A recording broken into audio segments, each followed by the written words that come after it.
Selamat sore teman-teman, saya Kak Gita Widyaningsih. Di sini saya akan mempresentasikan materi mengenai keunikan industri pariwisata. Jadi pembahasan pertama yaitu sifat dan ciri pariwisata. Pariwisata merupakan gabungan dari produk, barang, dan jasa. Keduanya penting, dibutuhkan, dan dihasilkan oleh industri pariwisata. Pada dasarnya, wisata memiliki sifat dari pariwisata sebagai sebuah kegiatan yang unik. Ciri yang pertama yaitu perpaduan sifat fana atau intangible dan sifat berwujud atau tangible. Pada intinya, apa yang ditawarkan di industri pariwisata adalah sesuatu yang tidak berbentuk dan tidak dapat dibawa untuk ditunjukkan kepada orang lain. Namun, sarana dan prasarana yang digunakan untuk memberikan kenyamanan yang ditawarkan dan dapat dikatakan sebagai sesuatu yang berwujud. Kombinasi keduanya menjadi unik dan menjadi tidak mudah diukur meskipun standarisasi pelayanan telah ditetapkan. Setiap konsumen yang hendak membeli akan perlu bantuan pihak ketiga. Alternatif lain adalah dengan bergantung pada pengalaman orang lain dan reputasi atau citra penyedia jasa. Yang ke B yaitu sifat tidak terpisahkan atau inseparable. Kegiatan wisata membutuhkan interaksi antara wisatawan sebagai pengguna jasa dan tuan rumah sebagai penyedia jasa.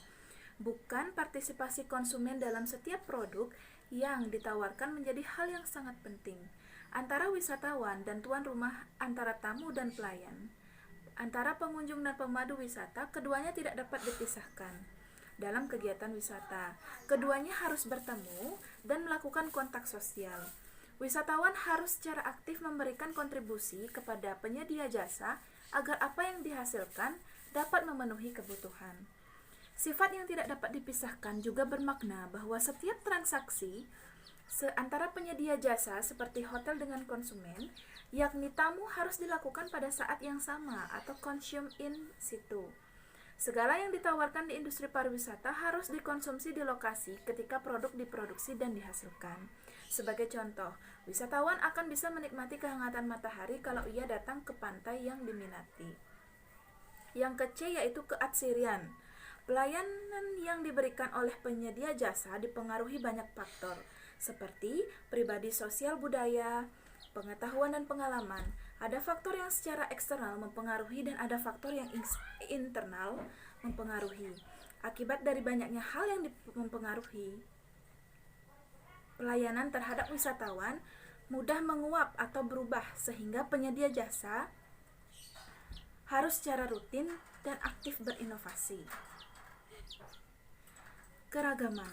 Bentuk pelayanan di industri pariwisata cukup sulit untuk distandarisasikan. Setiap wisatawan ingin selalu dipenuhi kebutuhannya dan ia tidak ingin kebutuhannya digeneralisasi atau disamaratakan dengan kebutuhan orang lain.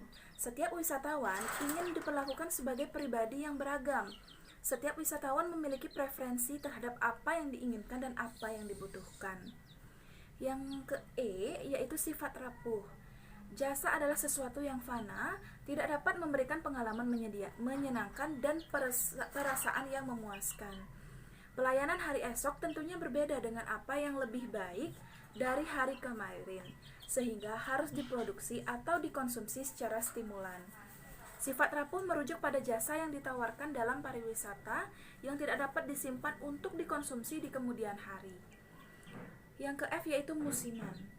Musiman merupakan sifat yang paling unik dari kegiatan manusia yang dinamis. Ada kalanya pariwisata mengalami musim ramai ketika jumlah orang yang melakukan perjalanan wisata harus terus-menerus melakukan inovasi dan memunculkan ide kreatif agar pendapatan usaha tetap meningkat. Yang ke G yaitu tak bertuan, di mana wisatawan merupakan pembeli. Namun uniknya ia tidak dapat memiliki apa yang telah ia beli dan bayarkan. Seorang wisatawan yang membeli tiket pesawat berhak menduduki kursi pesawat agar sampai ke daerah tujuan yang diinginkan, tetapi ia tidak berhak untuk memiliki kursi tersebut sebagai bukti transaksi pembelian.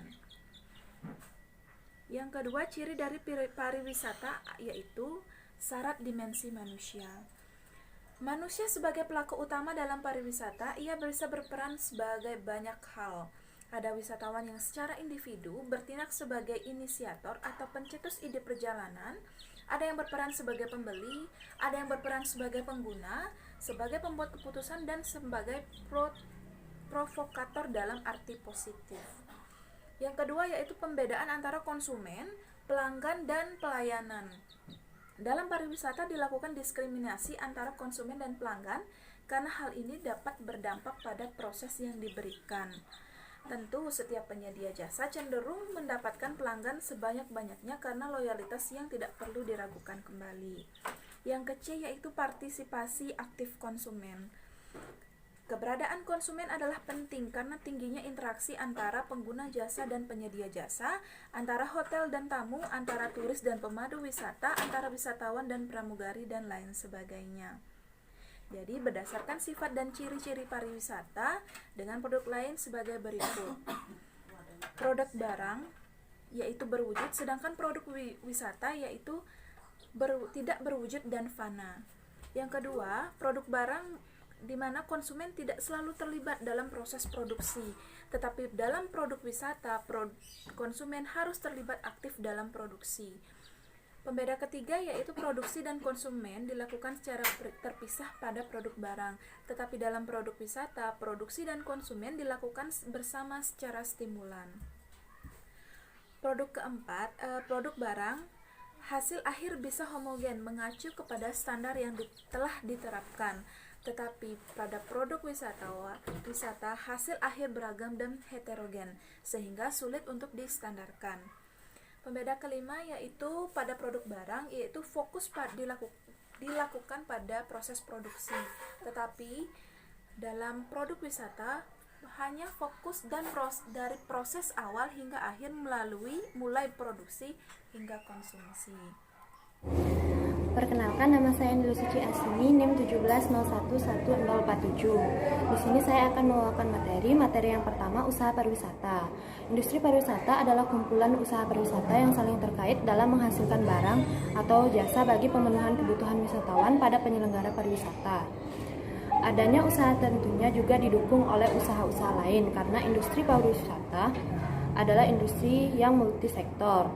Usaha-usaha pariwisata ada dua. Yang pertama, daya tarik wisata adalah usaha yang kegiatannya mengelola daya tarik wisata alam, daya tarik wisata budaya, dan daya tarik wisata buatan atau binaan manusia. Yang kedua, kawasan pariwisata adalah usaha yang kegiatannya mengelola kawasan dengan luas tertentu untuk memenuhi kebutuhan pariwisata. Selanjutnya, materi yang kedua, usaha jasa wisata. Ada 7. Yang pertama, jasa transportasi wisata adalah usaha khusus untuk menyediakan angkutan untuk kebutuhan dan kegiatan pariwisata. Yang kedua, jasa perjalanan wisata adalah usaha biro perjalanan wisata dan usaha agen perjalanan wisata. Yang ketiga, jasa makanan dan minuman adalah usaha jasa penyediaan makanan dan minuman yang dilengkapi dengan peralatan dan perlengkapan untuk proses pembuatan berupa restoran. Yang keempat, usaha jasa impresariat merupakan kegiatan pengurusan penyelenggaraan hiburan, baik yang berupa mengirim maupun mengembalikan serta menentukan tempat, waktu, dan jenis hiburan. Selanjutnya yang kelima, jasa informasi pariwisata adalah usaha yang menyediakan data, berita, feature, foto, video, dan hasil penelitian mengenai kepariwisataan.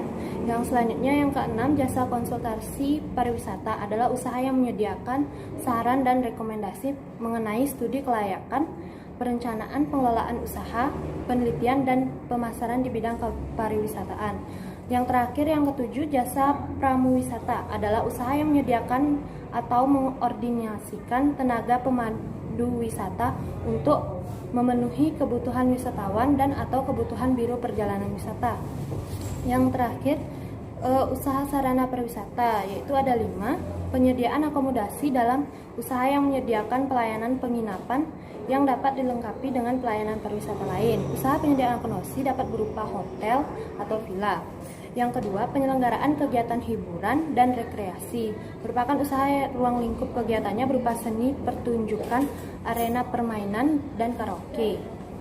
Selanjutnya yang ketiga, penyelenggaraan pertemuan, perjalanan insentif, konferensi, dan pameran adalah suatu yang memberikan jasa bagi suatu pertemuan sekelompok orang menyelenggarakan perjalanan bagi karyawan dan mitra usaha sebagai imbalan atas prestasi.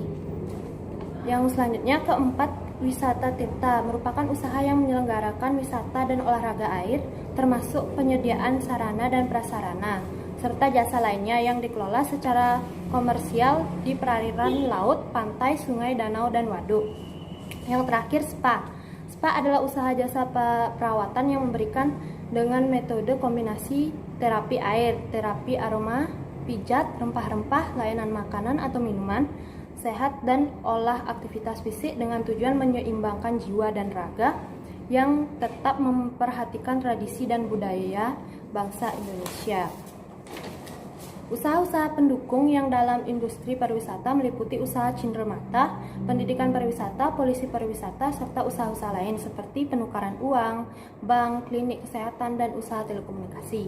Sekian dari saya, selanjutnya akan dilanjutkan oleh rekan saya, Vira Ardiani. Terima kasih. Baik, saya akan mempresentasikan materi selanjutnya, yaitu pemangku kepentingan dalam industri pariwisata dan perannya. Banyak negara sangat bergantung pada industri pariwisata sebagai sumber pajak dan pendapatan untuk banyak pihak secara langsung ataupun secara tidak langsung menjual jasa pada wisatawan. Kepariwisataan bertujuan untuk yang pertama meningkatkan pertumbuhan ekonomi, yang kedua menghapus kemiskinan, yang ketiga mengatasi pengangguran, yang keempat meningkatkan kesejahteraan rakyat, yang kelima melestarikan alam dan lingkungan serta sumber daya, yang keenam memajukan kebudayaan. Dalam pariwisata terdapat para pemangku kepentingan yang terdiri atas pemerintah, pemerintah daerah, pengusaha pariwisata, dan masyarakat. Pemerintah dan pemerintah daerah memiliki peran dalam yaitu menyediakan informasi kepariwisataan, perlindungan hukum, keamanan, dan keselamatan kepada wisatawan. Yang kedua, menciptakan iklim yang kondusif untuk perkembangan usaha pariwisata yang meliputi terbentuknya kesempatan yang sama dalam berusaha, fasilitasi, dan kepastian hukum. Yang ketiga, memelihara, mengembangkan, dan melestarikan aset-aset nasional yang menjadi daya tarik wisata dan aset-aset potensial yang belum tergali. Yang terakhir, mengawasi dan mengendalikan kepariwisataan dalam rangka mencegah dan mengendalikan kegiatan kepariwisataan dalam rangka mencegah dan menanggulangi berbagai bentuk dampak negatif bagi masyarakat yang luas. Baik, selanjutnya peran pengusaha pariwisata yaitu menjaga dan menghormati norma agama, adat istiadat, budaya, dan nilai-nilai yang hidup dalam masyarakat setempat.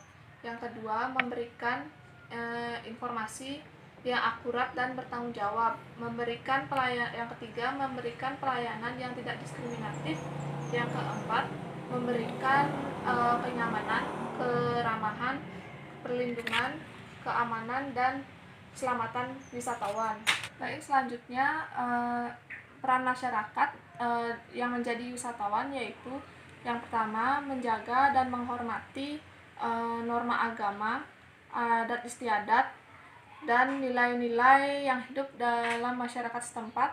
Yang kedua, memelihara dan melestarikan lingkungan. Yang ketiga, berpartisipasi mencegah segala bentuk perbuatan yang melanggar keasusilaan dan atau kegiatan yang melanggar hukum.